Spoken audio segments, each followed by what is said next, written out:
Tím, že golf je jednostranný pohyb, tak iMove mi pomáhá k tomu, abych ten jednostranný pohyb srovnala a bylo rovnoměrné zatížení celého těla. Tím, že teďka ho máme v Aquapalast, tak tento stroj využívám opravdu každý den, když jsem tady a nemám turnaje. Určitě s tím strojem se hrozně posunu dopředu, protože netrpím tolik bolestma a zároveň cítím, jak ten můj vnitřní kor pracuje dvakrát rychleji než u normálních klasických cviků ve fitness. Na stroj iMove v první řadě můžete využít rehabilitační cvičení, kde pod dozorem rehabilitanta můžete napravovat různé silové disbalance a také uvolňovat. Je vhodný po zraněních, po velké zátěži.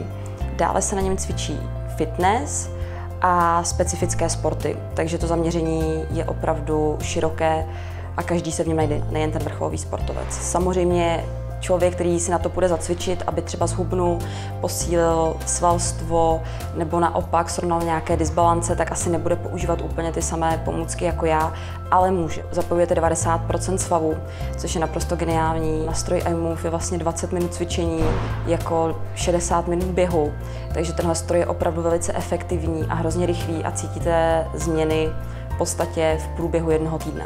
Tenhle stroj bych doporučila absolutně všem. Nemá věkové omezení a není jenom pro vrcholové sportovce nebo sportovce, ale zároveň pro lidi, kteří opravdu chtějí pracovat nějakým způsobem systematickým. Je to jedno, jestli chtějí zhubnout, posílit, rehabilitovat, cokoliv. Myslím, že tento stroj je vhodný pro každého člověka v jakémkoliv věku.